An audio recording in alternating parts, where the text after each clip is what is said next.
We have our good friend here. He is also from Canada and American and Israeli, so that's quite a mix. We have Jason Visenberg.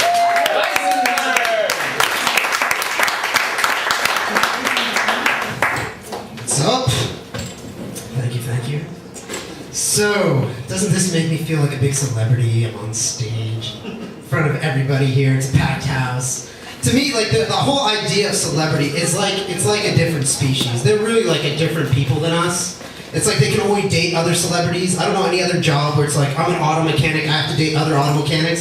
It's just celebrities, and it's like they feel like they have this like interior perspective because they do less basically and get more out of it. And I remember I was watching this one True Hollywood story on E! And they were like, but I still lived a normal life. I graduated homeschool with honors. I'm like, yeah, that's a real difficult task. I'm sure you were also the prom queen, captain of the football team, the whole shebang.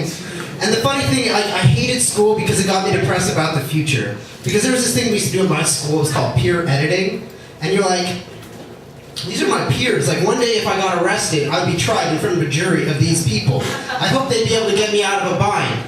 Instead, I'd end up training with my friends, and my friend would write, it's a 5-page paper, he'd write a half-page, pencil crayon. It'd be like, medieval times, there were good times, there were bad times, but they all were in the middle. And then at the end, he'd trail off and be like, yeah, I'll tell you the rest later. If you want it, here's my email. And then I had the other friend, too, and yeah, he'd do like a half-page, and be like, yeah, just hit me up on my cell, you know what's up. And then I'd trade them my paper, which was like finely written, and they'd always give me an A in return, so I'm like, it fed into my ego a bit, because I'm like, I got glasses, I comb my hair. Obviously, like, there's some intelligence going on here, right? No, I handed my paper, I get a C. They pay some dude at the last minute to do it. They be like straight A students. I ended up graduating on like the D list. And another thing too, if you're gonna have school uniforms at your school, like I went to a private school, please don't hire any teachers that have the schoolgirl fantasy. I remember one time I was sitting at the back of class for an exam, and the science teacher's just sitting there, and he just goes, he's got his face like this. Just staring at 4 blondes in a row. It's like half the teachers, they couldn't even teach, they were just like, so as you can see, we got a lot of stuff going on. Geography is great, everything's looking good.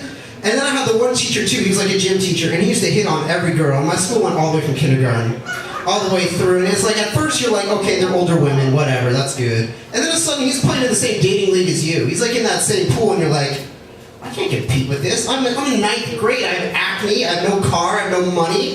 He's at least got a job, a car, sweatpants. It's like, I had nothing. And then the thing was, like, schools aren't tough enough. The kids need some help. So I had a tutor. Not only did I have to do my schoolwork, I also had to do her bullshit work too. That was a lot of fun. And of course, you can't hire a tutor that's gonna be attractive or hot, because you're not gonna focus. So they hired this like 85-year-old woman to come boss me around once a week, my parents. And she couldn't get my name right. By the way, my name is Jason, the second most popular name of the 80s. You're like, oh, why did your parents give you the second most popular name of the 80s? Well, because my older brother Michael is the #1 most popular name of the 80s. So they did the best they could without thinking. And so she'd come and she'd like, what's my lords, Jason? This is the worst I've ever seen. And then she couldn't pronounce my name. She'd go like, Johnson, Jason, Jackson, Jacob, Will, Jacob, Jordan, Hill, Jeffrey. I'm like, what the fuck? Just get my name right. It's the easiest thing ever. But there was always one kid, no matter how tough my situation was in high school, that I always felt better than. He was with me growing up. Maybe some of you grew up with him too. His name was James Bond Jr. I don't know if you remember that little show there, but I always felt bad for this kid, because you know why? He doesn't know who his father is. That's pretty tough to deal with. It's like, is it the Scottish guy, the blonde guy, the guy with the black hair, the other Brits? And it's like, in all odds, it's probably not even a British guy. It's like his mom is probably some Chechen streetwalker. And it's like, who do you think set him up on these tedious tasks? The log. It's obviously his dad, so his dad can get laid and drink and have his martini shaken, not stirred.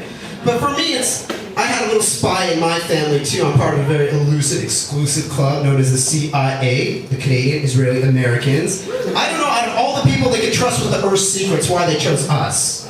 I feel like I have free healthcare, so I'm obviously blabbing to my shrink. I'm Israeli, so I like to fight. And I'm American, so it's like I'm cocky as hell. It's just like, why? We're the least trusted, but we're better than the KGB, those Kazakhstani, Guatemalan Brits. They got nothing on us. Nothing. The thing I used to love when my Israeli relatives used to come, it was like so exciting when they come to visit me in Canada. I'd be like a kid, I never met them before, and I had like, my whole thing with Israelis, like I didn't know anything. And they'd come and be like, Dad, where are we gonna go? What are we gonna do? And oh my God, we're gonna do so many activities, it's gonna be so much fun. And we'd come pick them up from the airport and be like, so what do you guys wanna do? Do you guys wanna go out to a big building? Like, no, we got big buildings in Israel. Like, okay. What about lunch? You guys like pizza? We have pizza in Israel. I'm like, okay, check, got that in Israel. I'm like, could you come 13 hours just to piss off your relatives? You had to come all the way to Canada for that? They're like, yeah, that's why we came here. It's like Israelis have this sick sadistic mission to make your life miserable. Not everyone else around you. I remember I went to the gym with my friend at the Jewish Community Center where a lot of our finely ripped athletes came from. And this one guy kept asking, there was an age limit, you had to be 16. I was like a freshman at the time. And he kept coming up to my friend and I go, are you 16? Are you 16? Are you 16? Are you 16? And finally we kept saying yes, yes, yes. And then finally we're just like, no, we're not 16. He goes, okay, fair enough. And he just walks away and leaves us alone. What other people are like that? And then my other family had my American Jewish family, so that's like a whole different counterculture there. And I love, when you were a kid, don't you remember when you used to read a book and you'd be like, Mommy, what does that mean? What's that book about? What was that movie really about? I remember my uncle, he still does that to this day. I remember my grandparents always be like, yeah, Stephen told us to read this book. I go, yeah, he's still trying to figure out what it's about. He doesn't know, he's like 55, he's asking his parents. And to show what a brain surgeon my uncle happened to marry, I was doing a little house sitting, which for those of you who don't know is traveling without the travel. You're in a different place.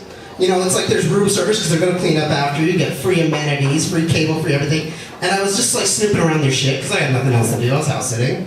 And I noticed my aunt on the mural has this big, big banner that says purses.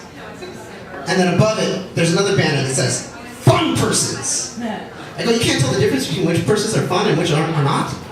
So what I did was I switched them all around. Next thing you know, 2 weeks later, we're at the best birthday party in the world. She shows up, completely non-fun purse. I caught her. Oh, it was, I just had to be there. Never felt so alive. But me, I'm a big basketball player. Nothing in my life, like that was like gonna be my first calling to America, was gonna be like an NBA basketball player. Then I realized there aren't a lot of 5'5" Jewish kids really coming up these days. But I remember when I used to work out all the time and with all the Jewish kids, you know, we were practicing, we were balling, and we were at this pivotal point in American culture where basketball was starting to become mainstream. And I remember my one friend, he used to have like the knee brace, he'd be coming in all limping, like Patrick Ewing style. I'm like, dude, we were fucking 10. We were at the peak of our physical fitness. The other friend, he had like the Allen Iverson tattoo band, you know, he got a couple rub-ons his mom let him get away with. And he used to be like, yeah, I'm from the streets. That's the whole thing. Like when you grew up in the burbs, you think you're from the streets. And then like the other thing is like, first it was hip hop, then it became skateboarding. My friends used to be like, skate or die, kids. Skate or die. So I played basketball, so I guess they thought I should die. But then the other thing is they used to go, they're just like, yeah, we're gonna grind on the rail, Dad. We're gonna grind on the rail, Dad. And basically what that encompassed was seeing how many times they could hit themselves in the ball sack within an hour. Yeah. So yeah, I was the only kid in my neighborhood with a sperm count over 10. And yeah, and so I got a lot more material, but you know what? Like some of my friends at school, I gotta tell you about it later. Hit me on the celly. I'm Jason Visenberg, you got some inquiries.